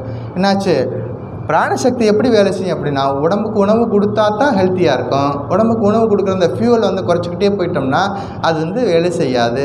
அப்போ வந்து என்ன ஆகும், ஒரு 2 நாளைக்கு முன்னாடி ஒரு வாரம் ஏதாவது இந்த கந்தசஷ்டி விரதம்லாம் இருக்கிறாங்க, அந்த மாதிரி ஐயப்ப சாமிக்கு 48 நாள் விரதம் இருக்கிறாங்க. அப்போ சாப்பிடாமல் இருந்து பார்த்தவங்களுக்கு தெரியும், அந்த உணவு கொடுக்கலன்னா உடம்பு வந்து பலவீனமாக போகுது. இப்போ பிராணசக்தி வந்து பலவீனமாக போகுது அப்படின்னா அப்போ அது நிலையானது அல்ல. அப்போ பிராணன் என்பது நிலையானது. நல்லா உணவு கொடுத்தா நல்லா ஆரோக்கியமாக இருக்குது, உணவு கொடுக்கலன்னா பலவீனமாக போகுது. அப்போ மாறிக்கிட்டே இருக்கிறது எப்படியும் பிரம்மமாக இருக்க முடியாது. போயிட்டு சொல்கிறாங்க குருநாதர்கிட்ட, சுவாமி இப்போ உணவு கொடுத்தா நல்லா இருக்குது, உணவு கொடுக்கலன்னா உடம்பு வந்து தளர்வாக போயிடுது, அப்போ அப்படின்னா நான் பிராணம் கிடையாது. அப்படியா? அப்போ என்ன சொல்கிறார் குருநாதர், மீண்டும் தவம் செய். அதை உண்மையை புரிஞ்சுக்கணும் அப்படின்னா மீண்டும் தவம் செய் அப்படிங்கிறார். மறுபடியும் போய் தவம் செஞ்சிட்ருக்குறாங்க. அப்போ உடம்பு கிடையாது, நான் பிராணம் கிடையாது, மனுஷதான் நானா யோசனை வருது. இந்த மனுஷு தான் நானா அப்படின்ட்டு சுவாமி நான் தான் மனுஷன்னு சொல்லலை முன்னாடி யோசிக்கிறாங்க. இந்த மனசு சில நேரம் நல்லதை நினைக்குது, சில நேரம் கெட்டதை நினைக்குது. அப்போ மனசு வந்து சரியாக வேலை செய்யலையே அப்படின்னு யோசிக்கிறாங்க. சில நேரம் நல்லதை நினைக்குது, டைமுக்கு கிளாஸுக்கு போகணும், இன்றைக்கி சண்டே 5:30 மணிக்கு கிளாஸ் அப்படின்னா 5 மணிக்கு அங்கே இருக்கணும்னு மனசு சொல்லுது. இன்னொரு மனசு என்ன சொல்லுது, இல்லை கொஞ்சம் லேட்டாக போய்க்குவோம். நமக்குள்ளே இருக்க மனுஷன் தானே சொல்லுது. அப்போ இது மாதிரி எல்லா காரியத்துலையும் எல்லா செயல்கள்லையும் இந்த மனசு வந்து 2 விதமாக ப்ளே பண்ணிகிட்டே இருக்குது. ஒன்று செய்யணும்னு சொல்லக்கூடிய இன்ஸ்ட்ரக்ஷன் கொடுக்குறது நம்ம மனசு தான், அதுலேருந்து விலகி போகணும்னு சொல்லக்கூடிய இன்ஸ்ட்ரக்ஷன் கொடுக்குறது நம்ம மனசு தான். அப்போ மாறிக்கிட்டே இருக்குது. அப்படின்னா நான் அந்த மனசு கிடையாது. அப்போ குருநாதர்கிட்ட போய் சொல்கிறாங்க. அவர் என்ன சொல்கிறார், மீண்டும் தவம் செய் அப்படி சொல்லிட்டு அந்த தேவர்கள் என்ன பண்ணுறாங்க, 101 வருஷங்கள் தொடர்ந்து தவத்தில் இருந்ததுனால அவங்க உண்மையான இயல்பை புரிஞ்சுக்கிறாங்க. கடைசியாக கேட்குறாங்க, சுவாமி இந்த பரம்பொருள் தத்துவம்னா என்ன, அதை எப்படி தான் புரிஞ்சுக்கிறது அப்படின்னு கேட்டால் அவர் சொல்கிறார், என்ன சொல்கிறாரு, வேதாந்த வாக்கியத்தை தொடர்ந்து சிந்தனை பண்ணு, வேதாந்த வாக்கியத்தை தொடர்ந்து சிந்தனை பண்ணு அப்படிங்கிறாரு. இப்போ அதுதான் வேதாந்த வாக்கியத்தை தான் ஆச்சாரியர் என்ன சொன்னார், குருநாதரை சந்திக்க போகிறார் இல்லையா, இந்த நர்மதா நதிக்கரையில் போயிட்டு ஆச்சாரியர் சங்கரர் தன்னுடைய குருநாதரை சந்திக்க போகிறார். சந்திக்க போகும்பொழுது அவர் கேட்டார், குகைக்குள்ளேருந்து கேள்வி கேட்குறார், யார் நீ அப்படின்னு கேட்குறார். அப்போ ஆச்சாரியர் என்ன சொல்கிறார், மனோபுத்தியஹங்கார சித்தானி நாகம் நச்ச ஸ்ரோத்ர ஜிஹ்வே நச்ச கிரான நேத்ரே நச்ச व्योमवायु न तेजो न वायु चिदानंद रूप சிவோகம் சிவோகம் அப்படின்னு சொல்லி முடிக்கிறார். நான் வந்து மனுஷன் கிடையாது, புத்தி கிடையாது, இதெல்லாம் கிடையாது. அப்போ நான் எது, நான் அந்த பரம்பொருள். அதைத்தான் தேவர்கள் என்ன பண்ணுறாங்க, முதல்ல உடல் நினச்சாங்க, அப்புறம் பிராணன் நினச்சாங்க, அப்புறம் மனுஷன் நினச்சாங்க. இதெல்லாம் கிடையாது, நான் அந்த உணர்வு மயமான பொருள் அப்படிங்கிறத புரிஞ்சுக்கிறாங்க. அதுக்கு என்ன எவ்வளோ நாள் எடுத்தது, திடீர்னு ஏதாவது மாயாஜாலம் நடந்துச்சா, என்ன பண்ணாங்க, தவம் செய்தார்கள். அப்போ என்ன பண்ணணும், சுவாமி தவம் அப்படின்னா துறவிகள் தானே உட்காந்து தவம் செய்வாங்க, நாங்கள்லாம் வந்து இல்லறத்தில் இருக்கிறோமே அப்படின்னா எல்லாரும் அவர்களால் முடிந்த அளவுக்கு தவம் செய்யணும். யார் எங்கே இருக்கிறோமோ எவ்வளோ முடியுமோ அந்த அளவுக்கு நம்ம தவம் என்பது நிச்சயமாக வேண்டும். சாதாரண உலகியல் வாழ்க்கையில் ஒரு விஷயத்தை வந்து அடையணும்னாலே நிறைய முயற்சி செய்ய வேண்டியிருக்குது. ஒரு சின்ன பதவி, ஒரு சின்ன வேலை, ஒரு மேனேஜ்மெண்ட்டு, ஒரு பொறுப்பு வரணுன்னாலே எவ்வளோ முயற்சிகள் பண்ண வேண்டி இருக்குது. அப்போ நம்மளுடைய உண்மையான இயல்பு ஆத்ம தத்துவத்தை அடையணும் அப்படின்னா அதுக்கு நிறைய நம்ம முயற்சி பண்ணணும். அப்போ யார் எங்கே இருந்தாலும் அவரவர்கள் நிலையில் இருக்கும் பொழுது அதற்குரிய அந்த விலையை கொடுத்தா தான் அந்த பொருள் நமக்கு கிடைக்கும். அப்போ தவம் செய்தால் மட்டுமே நம்முடைய உண்மையான இயல்பை நம்ம புரிஞ்சுக்க முடியும். இங்கே யார் வந்து நாளைக்கு இந்த கிளாஸுக்கு போயிட்டு வந்தீங்கன்னா நாளைக்கே நீங்கள் வந்து பிரம்மம் அப்படின்னு ஆயிடுவீங்கன்னு யாராவது சொன்னாங்கன்னா நம்பிடக்கூடாது. என்ன பண்ணணும், இதெல்லாம் கேட்கணும், சாஸ்திரம் படிக்கணும், நல்ல விஷயங்கள்லாம் கேட்கணும், சிந்தனை பண்ணணும். வீட்டுக்கு போனதுக்கப்புறமா சிந்தனை பண்ணணும். தொடர்ந்து சிந்தனை பண்ணோம்னா நிச்சயமாக அதை அந்த உயர்ந்த நிலையை அடைய முடியும் அப்படிங்கிறது. சரி, இந்த வாரத்தில் ஒரு 4 நாள் நானும் ஊரில் இல்லை. அதாவது ஒரு நிகழ்ச்சிக்காக தஞ்சாவூரில் இருக்கக்கூடிய ராமகிருஷ்ண மடம், அங்கே ஒரு நிகழ்ச்சி இருந்தது. அதாவது ராமகிருஷ்ண மிஷன் ஆரம்பித்து 129 வருடங்கள் கம்ப்ளீட் ஆகிருக்கு. அந்த செலிப்ரேஷன் கொண்டாடுறதுக்காக ஒவ்வொரு வருஷமும் மே மாதம் 1ஆம் தேதி இந்த செலிப்ரேஷன் இருக்குது. இந்த வருஷம் தஞ்சாவூர் ராமகிருஷ்ண மடத்தில் ஒரு நிகழ்ச்சி வச்சுருந்தாங்க. அதுக்காக போயிருந்தேன். புதன்கிழமை மத்தியானம், காலையில் கிளம்பி மத்தியானம் அங்கே போயிட்டு வியாழக்கிழமை அங்கே இருந்துட்டு வெள்ளிக்கிழமை தான் அந்த மே மாதம் 1ஆம் தேதி, அதாவது அன்னைக்கு தான் என்ன பகவான் புத்தருடைய பிறந்த நாள் கூட, பௌர்ணமி அன்னைக்கு அந்த நிகழ்ச்சி நடந்தது. காலையிலேருந்து இரவு வரைக்கும் ஆசிரமத்தில் விழா கோலம் இருந்தது. காலையில் வேத மந்திரங்கள்லேருந்து ஆரம்பித்து பகவான் ஸ்ரீ ராமகிருஷ்ணருக்கு சிறப்பு பூஜை இருந்தது, ஹோமம் இருந்தது. அதுக்கப்புறமா பள்ளி மாணவ மாணவிகளுடைய நாட்டியாஞ்சலி, அவங்களுடைய கலை நிகழ்ச்சிகள்லாம் இருந்துச்சு. அதுக்கப்புறமா திருவிளக்கு பூஜை, அந்த கிராமத்து மக்கள்லாம் வந்து உட்காந்து அந்த நம்மளோட கோயிலில் உட்காந்து ஸ்ரீ ராமகிருஷ்ண நாம சொல்லி திருவிளக்கு பூஜை நடந்தது. ஒரு முக்கியமான விஷயம், அந்த கிராமத்து மக்கள் வீடுகளிலே அந்த முளைப்பாரின்னு சொல்லக்கூடிய அந்த வீடுகளில் முளைப்பாரி வளர்த்து அவங்க எடுத்துகிட்டு வந்து அந்த அழகை பார்க்கணும், அவங்க மனசில் இந்த சந்தோஷத்தை பார்க்கணும், அவங்க மன நிறைவோடு அதை கொண்டு வந்து ஸ்ரீ ராமகிருஷ்ணருக்கு அர்ப்பணம் பண்ணுற அந்த நிகழ்ச்சியை பார்க்கணும். பார்த்தவங்க எல்லாரும் கண்கலங்கிட்டாங்க. அந்த 7 ஜனங்க அவங்க வீட்டில் அந்த முளைப்பாரி ஒவ்வொரு வீட்லேயும் தனித்தனியாக வளர்த்துருக்குறாங்க. நான் நினச்சி நிச்சயமாக ஒன்று கூட குறைய அப்படி தான் இருக்கும். சில நேரங்களில் ஒரு பயிர்கள் போடும் பொழுது ஒன்று நல்லா வளர்ந்துருக்கும், ஒன்று குட்டையாக இருக்கும், இப்படியெல்லாம் இருக்கும். அது சரியாக கவனிக்காம மட்டும் அப்படி போயிடும். ஆனால் ஒரே மாதிரி யாரோ ஸ்கேல் வச்சு அளந்து வச்ச மாதிரி அத்தனை முளைப்பாரியும், கிட்டத்தட்ட 30 பேர் அந்த கொண்டு வந்தாங்க. அத்தனை முளைப்பாரியும் ஒரே ஹைட்டில் இருந்தது தான் அது பெரிய பியூட்டி. அத்தனை பேர் எவ்வளவு பிரார்த்தனை பண்ணி, எவ்வளோ குரு மகாராஜ் ராமகிருஷ்ணன் நாம சொல்லிக்கிட்டே அதை செஞ்சுருப்பாங்க. அந்த கிராமத்தில் அவ்வளோ ஒரு பவித்திரமாக இருந்துச்சு அந்த நிகழ்வை பார்க்கும் பொழுது. அதுக்கப்புறமா இரவு சாயந்தரம் நேரத்தில் ஆரத்தி நடந்துச்சு. அதுக்கப்புறமா நிறைய ஸ்பெஷல் பஜல்ஸ்லாம் இருந்தது. ரொம்ப அற்புதமாக நடந்துச்சு அந்த நிகழ்ச்சி. கிட்டத்தட்ட 1000 பேருக்கு மேலே அன்னதானம்லாம் கொடுத்தாங்க. ரொம்ப பரிபூர்ணமாக இருந்துச்சு. அங்கே பிரகதீஸ்வரர் டெம்பிளுக்கு, மாரியம்மன் டெம்பிளுக்கெலாம் போயிட்டு வந்தேன். அந்த விபூதி பிரசாதம்லாம் வச்சுருக்கேன், போகும்போது வாங்கிக்கலாம். ஸோ இதுதான் நான் போயிட்டு வந்த கதை. மே மாதம் 1ஆம் தேதி என்ன விசேஷம்? பகவான் புத்தருடைய பிறந்த நாள். அப்படி அதாவது நமோஸ்து போதிஷத்வாய சம்புத்தாய நமோ நமஹா, அதாவது புத்தருடைய பிறந்த நாள். புத்தர் எங்கே பிறந்தார் அப்படின்னா நேபாளத்தில் இருக்கக்கூடிய கபிலவஸ்து, அதாவது கபிலவஸ்துன்னு பேர், அந்த இடத்துல சாக்கிய குலத்தில் பிறக்கிறார். அவருடைய அப்பா பேர் சுத்தோதனர், அம்மா பேர் மாயாதேவி. இவர் பிறந்தது வைகாசி மாதம் வெள்ளிக்கிழமை பௌர்ணமி, அந்த நாளில் பிறக்கிறார். இவர் பிறந்த 7ஆவது நாள் இவங்க அம்மா இறந்து போயிடுறாங்க. புத்தருடைய அம்மா இறந்து போகிறாங்க. அத்தை தான் வந்து இவரை வளர்க்குறாங்க, கௌதமின்னு பேர். இப்போ குழந்தைய வந்து ராஜகுமாரன் பிறந்திருக்கார் இல்லையா, அவர் வந்து அரச குடும்பத்தில் பிறந்தவர். அப்போ ஜோதிடர் வந்து கணிக்கிறாங்க இவருடைய வாழ்க்கை எப்படி இருக்கும் அப்படின்னு கணிச்சு சொல்லும்பொழுது சொல்கிறாங்க, இவர் வந்து முதல்ல சொல்லக்கூடியது இவர் சன்னியாசியாக போவார், அல்லது ஒருவேளை அது தப்பிடுச்சு அப்படின்னா இவர் பெரிய ராஜாவாக இருப்பார், ரொம்ப சிறப்பாக ஆட்சி பண்ணுவார். 2 ஆப்ஷன் இருக்குது அப்படிங்கிறத சொல்கிறார். அவங்க அப்பா வந்து இதை கேட்குறார் சுத்தோதனர், அப்படியா, இவன் நிச்சயமாக சந்நியாசம் போயிடக்கூடாது, அப்படின்னா அப்படி ஒரு வாழ்க்கை இருக்குதே தெரியக்கூடாது, இவனுக்கு வாழ்க்கையில் கஷ்டம்னா என்னென்னே தெரியக்கூடாது அப்படின்னு சொல்லிட்டு ஒரு பெரிய மாளிகை கட்டினார் அந்த பையனுக்காக. கட்டி அந்த மாளிகைக்குள்ளே எப்போதும் ஒரே மாதிரி கிளைமேட் இருக்க மாதிரி அத்தனை வசதியும் பண்ணுறார். அவருக்கு வெயில் தெரியக்கூடாது, மழைனா என்னென்னு தெரியக்கூடாது, குளிர்னா என்னென்னு தெரியக்கூடாது, பசினா என்னென்னு தெரியக்கூடாது, கஷ்டம்னா என்னென்னு தெரியக்கூடாது, எதுவுமே தெரியாமல் அத்தனை பணிப்பெண்கள்லாம் போட்டு, அத்தனை வேலைக்காரங்கள்லாம் போட்டு, அவர் எப்போதும் அவருக்கு கஷ்டம்னா என்னென்னே தெரிஞ்சிடக்கூடாது அப்படி வந்து பொத்தி வளர்க்குறார் அந்த இளவரசனை. அவர் வந்து வளர்ந்துட்டுருக்கிறார். உரிய வேலை வருது. 16-17 வயசில் ஒரு கல்யாணம் பண்ணி வைக்கிறாங்க. அது வரைக்கும் தான் காத்திருக்கிறார். அவர் சந்தோஷப்பட்டார், நம்ம வந்து கல்யாணம் பண்ணி வச்சாச்சு, இனிமேல் நமக்கு கஷ்டம் இல்லை, இவன் நிச்சயமாக குடும்ப வாழ்க்கைக்கு போயிடுவான், நம்ம எதிர்பார்த்த மாதிரி திரும்ப நம்மளுடைய ராஜ்யத்தை இவன்கிட்ட கொடுத்துட்டு நம்ம நிம்மதியாக போகலான்னு நினச்சிட்டு இருக்கார். அதன்படி தான் அதுக்காக இவ்வளோ பிளான் பண்ணி வச்சுருந்தார். ஆனால் என்ன நடந்தது அப்படின்னா 17-18 வருஷம் அந்த ஒரு கல்யாணமாகி ஒரு வருஷத்தில் ஒரு நாள் என்ன பண்ணார், அந்த தேரோட்டியை கூப்பிட்டுட்டு ரொம்ப அந்த அரண்மனைக்குள்ளேயே இருந்து எனக்கு ரொம்ப போர் அடிச்சு போச்சு, ஒரு நாளைக்கு என்னை வெளியில் கூட்டிகிட்டு போ அப்படின்னு சொல்கிறாரு.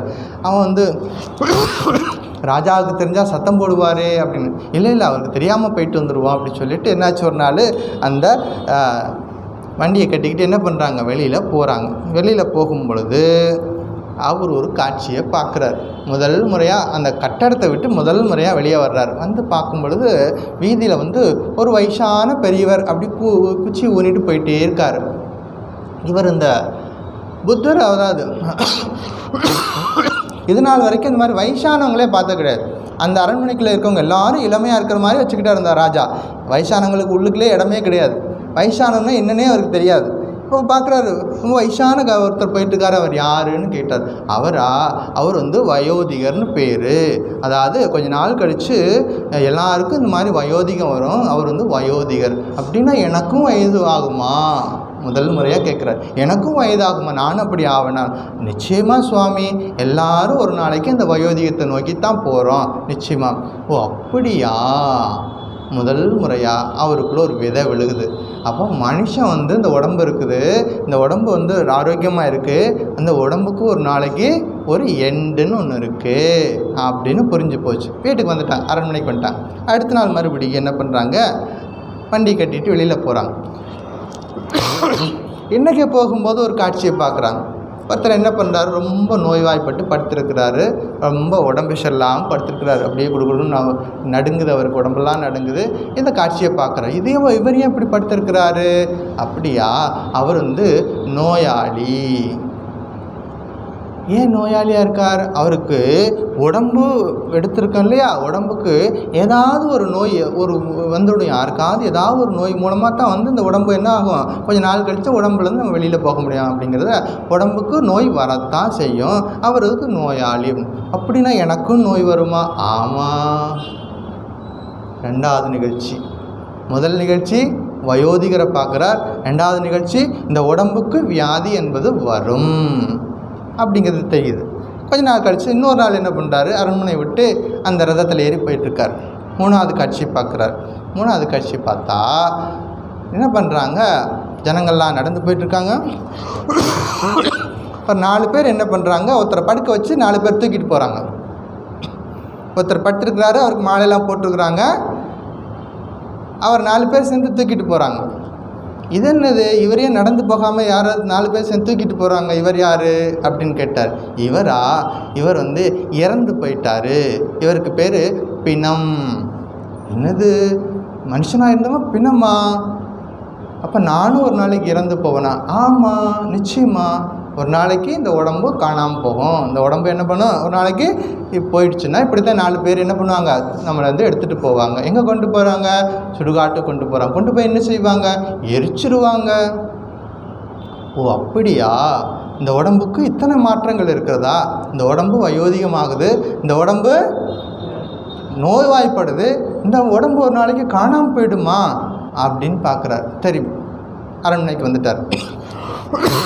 கொஞ்ச நாள் கழிச்சு மறுபடியும் என்ன பண்ணுறாங்க, ரதத்தில் ஏறி ஒரு நாள் வெளியில் போகிறாங்க. போகும்பொழுது ஒரு காட்சி பார்க்குறாங்க. அப்போ பார்த்தா ஒரு ஆரஞ்சு கலரில் ட்ரெஸ்ஸு போட்டுட்டு ஒருத்தர் வந்துட்டுருக்கிறார். அவரை பார்க்குறாங்க. இவர் யார், வித்தியாசமாக ட்ரெஸ் பண்ணிட்டு வர்றாரு, இவர் யார்? இவர் தான் துறவி. இவர் தான் துறவியா? சரி, இவர் ஏன் இப்படி ட்ரெஸ் பண்ணியிருக்காரு, நம்மள மாதிரி கலர் கலராக ட்ரெஸ் போடாமல்? இவர் ஏன் ஒரே மாதிரி ஆரஞ்சு கலர் ட்ரெஸ் போகிற, வேறு ட்ரெஸ்ஸே இல்லையா அவர்கிட்ட? என்ன கேட்டாங்க ஒரு நாள். நான் ஃபிஜியில் இருந்தேன்.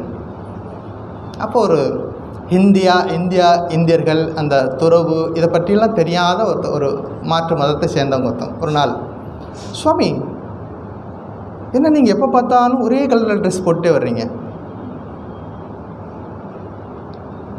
உங்கள்கிட்ட வேறு ட்ரெஸ்ஸே கிடையாதா?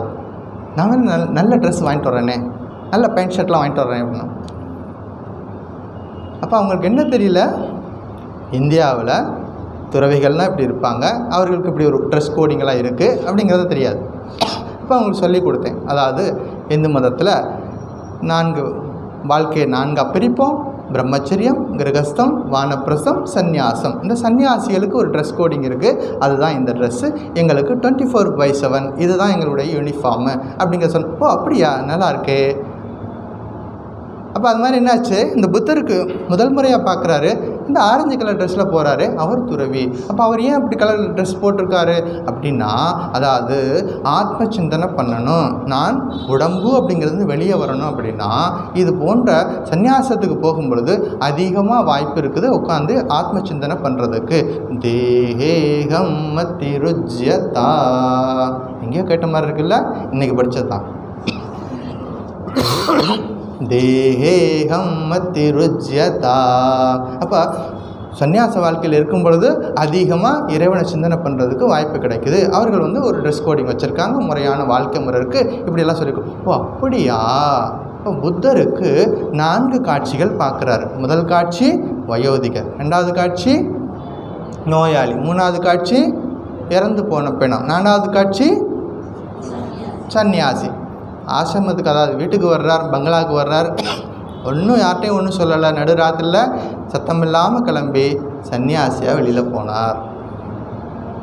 வெளியில் போயிட்டு என்ன பண்ணுறாரு? கடும் தவம் செய்கிறார். அப்போ நான் வந்து வாழ்க்கையில் அந்த பரம்பொருள் தத்துவத்தை உணரணும் அப்படின்னா நான் தவம் செய்ய வேண்டும். நம்ம பார்த்தோம் இல்லையா, சாந்தோக்கிய உபநிஷத்தில் நம்ம கொஞ்சம் நேரத்துக்கு முன்னாடி கதை பார்த்தோம். இப்போ பரம்பொருள் தத்துவத்தை நாம் உணரணும் அப்படின்னா தவம் செய்யணும். அப்போ என்ன பண்ணுறாரு? கயான்னு ஒரு இடம் இருக்குது பீகார் மாநிலத்தில், அங்கே போயிட்டு கடும் தவம் செய்கிறார். அப்போ கடும் தவம் செய்கிறதுனால அந்த வாழ்க்கையில் துக்கத்துக்கு அவர் சில விஷயங்களை வந்து மக்களுக்கு உபதேசம் கொடுக்குறார். அதாவது துக்கத்தின், நம்ம வாழ்க்கையில் எல்லா பிரச்சனைகளுக்கு காரணம் துக்கம். பிரச்சனைகளுக்கு என்ன காரணம்? துக்கம்தான் காரணம் அப்படிங்கிறாரு. வாழ்க்கை வந்து துன்பம் உடையது, வாழ்க்கையில் துன்பம் என்பது இருக்கும். அதாவது பிறப்பு இருக்குது, இறப்பு இருக்குது, மூப்பு பிணி இதெல்லாம் வாழ்க்கையில் இருக்குது.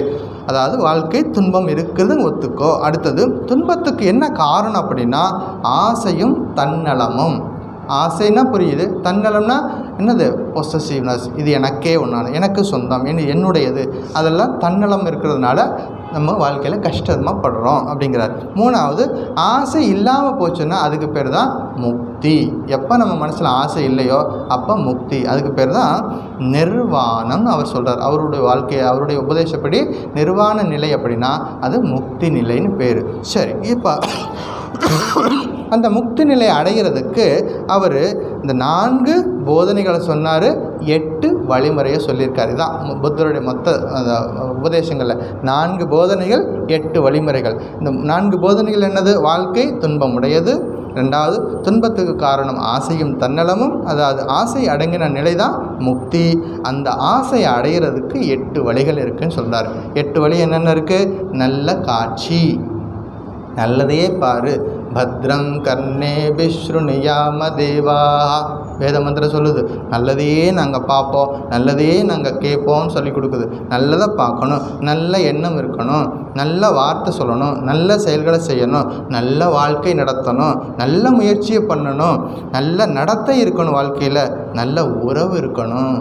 இதெல்லாம் இருந்துச்சுன்னா வாழ்க்கையில் எல்லாத்தையும் சாதிக்க முடியும் அப்படின்னு சொல்கிறார். ஸோ அப்படிப்பட்ட ஒரு மகானுடைய பிறந்த நாள் மே மாதம் 1ஆம் தேதி, அதாவது